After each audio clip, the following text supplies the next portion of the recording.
Bismillah ar-Rahman ar-Rahim, nahmadu wa nusalli ala nabiyyihil kareem. Hello, my corporate friends. I am really excited today to share this specific video for you. I want to demonstrate to you that complex problems can be solved through the lens of simplicity. We don't solve complexity because we are always afraid of the unknowns and fears of not having a complete detail, which keeps us away from decision making. Today, I want to show you that you can take small incremental steps towards solving complicated problems. A CEO has to solve cumbersome issues. However, as a CEO and a leader, we must simplify things.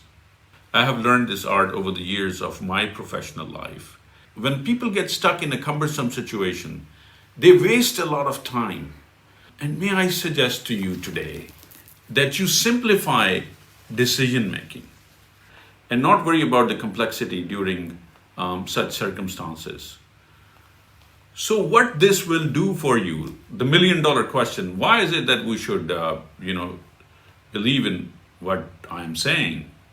There are 3 or 4 things that I believe will help you as a leader. The first thing is you will be able to act swiftly with the understanding that you may change a few measures based on new realities as they continue to come up. And the second most important part is that you will not waste time and not allow the chaos to affect your nerves. The third vital element is that you will not lose the hidden opportunities which are embedded in chaotic situations. The fourth factor of this technique allows you to provide a direct and precise information, knowing that the things are in a fluid state, which gives a great morale booster to your team. You see, your team during complicated times is always confused to some extent. And when you simplify things for them, it gives them a great relief. I hope I'm making some sense because this is based on my personal and professional experience, and it has kind of worked every time I have used these techniques.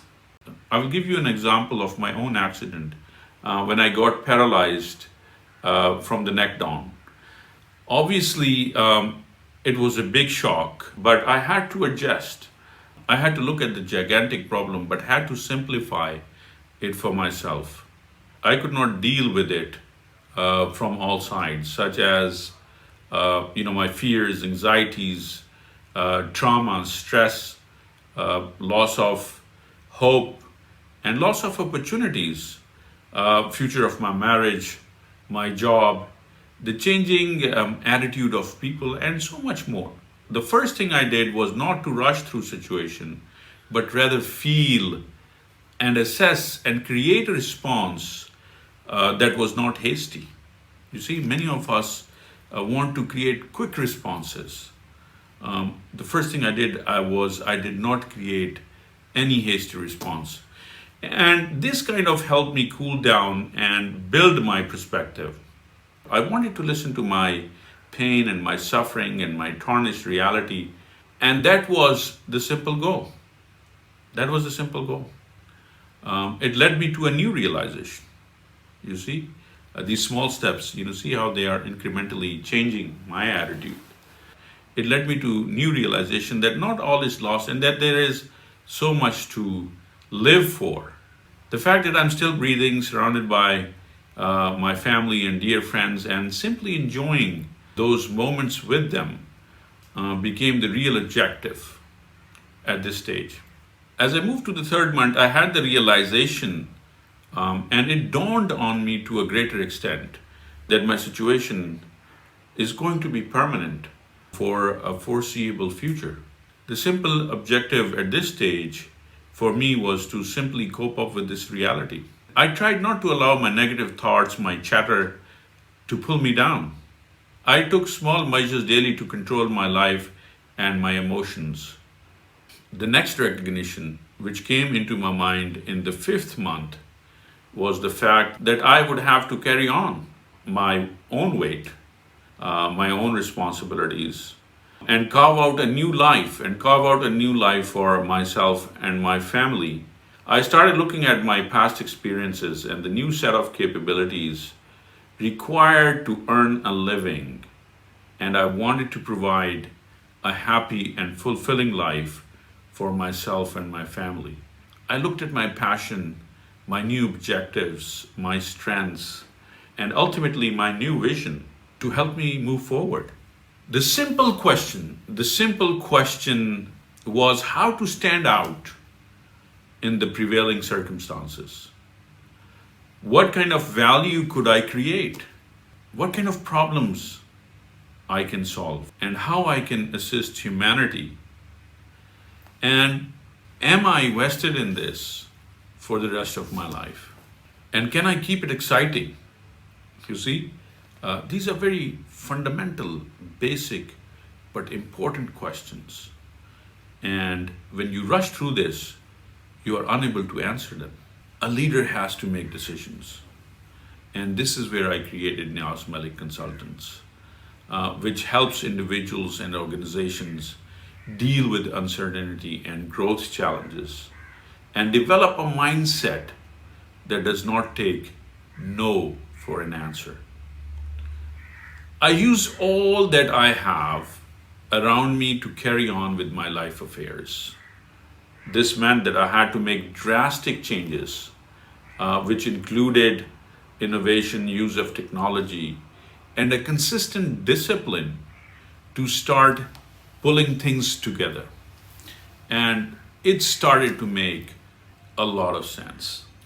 You see how these small steps are actually coming together in terms of providing a whole new reality and a clarity to me.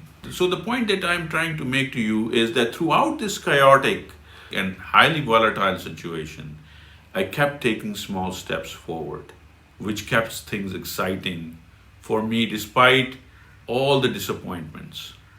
These small measures, daily and weekly, kept my hope alive, installed a new confidence in me, and helped me put the picture together until all things sank in. The reason I give you these examples is for you to understand that any situation is actually figurable. Don't expect yourself to have all the details. Your job is to keep it simple. Allow yourself to make mistakes. Learn from them. These events will create a foundation for a new success for you. Don't get manipulated by all the details or wait for the details to come. Cut the unnecessary fat, innovate, and simplify. Simplification becomes a very elusive for a leader during difficult times. Just step back and the problem will be honed automatically. So I hope that I made some sense. The things that I'm trying to bring to your attention is that don't stress yourself to have all the elements of solving the problem. The problem is solved when we take small step, and within each step we continue to create a whole new reality for ourselves. And until all this reality sinks in, we take the necessary decisions to solve that problem. I hope I made some sense to you. I'm still paralyzed and enjoying the life. And I can't tell you how much I have gained out of it. The sheer experience of it. Something that I was thinking will destroy my life has actually transformed my life. So we'll see you with the next episode of The Next CEO. Do subscribe to this. And if you like my suggestions, do give me your feedback, because that is very, very important. And take good care of yourself until we meet again. Bye-bye.